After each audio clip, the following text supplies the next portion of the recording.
When anyone, male or female, is confirmed into the church, he or she immediately receives Aaronic priesthood, with the office of member through the laying on of hands.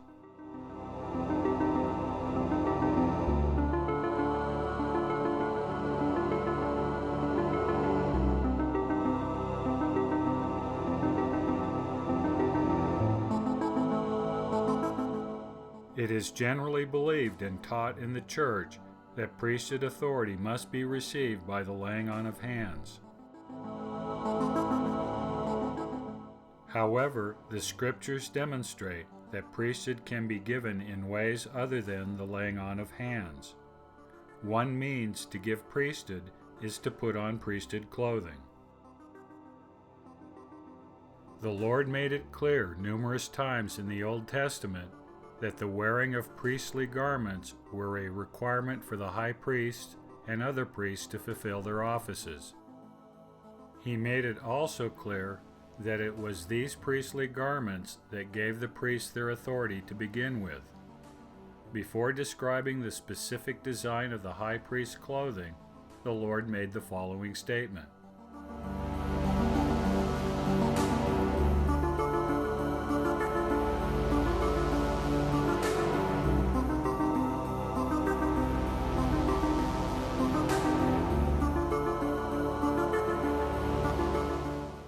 According to the Lord, it was the holy garments that consecrated Aaron, allowing him to minister in the priest's office. The laying on of hands was not necessary. That the holy garments gave the high priest his authority and office is further demonstrated when the office was transferred from Aaron to Eleazar just before entering the Promised Land. The Lord gave the following commandment to Moses.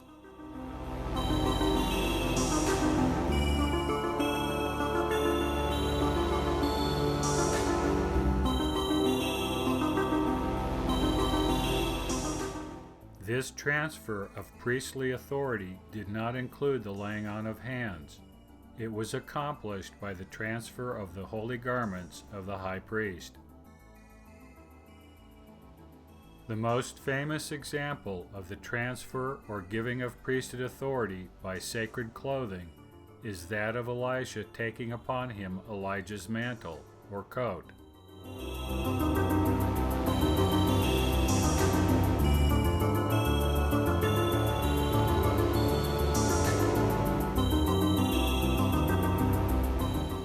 As soon as Elisha had picked up the mantle, he smote the waters as Elijah had done, and the waters parted.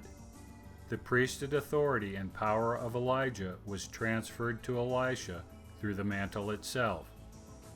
There was no laying on of hands, nor was there an anointing. With these examples in mind, there can be no real theological objection to a transfer of priesthood power through the putting on and wearing of priestly garments. In the temple today, this principle holds.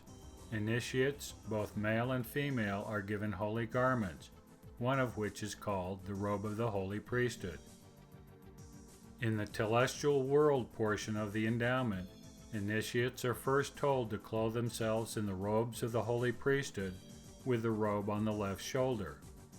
When the initiates do so, including both male and female, they are instructed that, with the robe on the left shoulder, you are prepared to officiate in the ordinances of the Aaronic priesthood.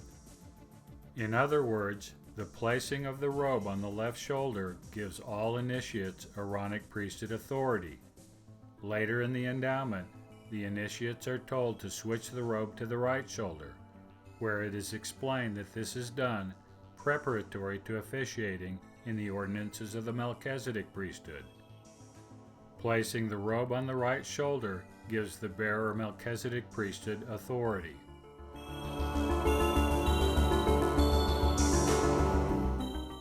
This language is not a theoretical construct. Later in the endowment, both male and female participate in a Melchizedek priesthood ordinance called the True Order of Prayer. According to Peter, this ordinance can only be performed by those wearing priesthood robes on their right shoulders, signifying Melchizedek priesthood authority. Following this statement, initiate couples perform the ordinance surrounding the altar.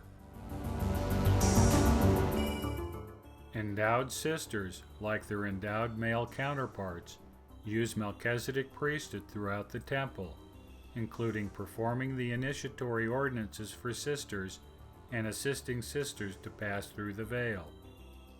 Each of these ordinances, like all temple ordinances, require the sealing power to be valid in the celestial world. If the ordinances performed by sisters do not have Melchizedek priesthood authority and the sealing power, then they have no efficacy after the grave.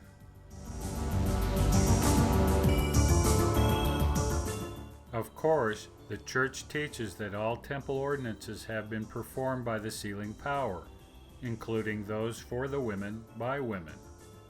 This can only constitute a tacit admission that women hold Melchizedek priesthood authority and the sealing power.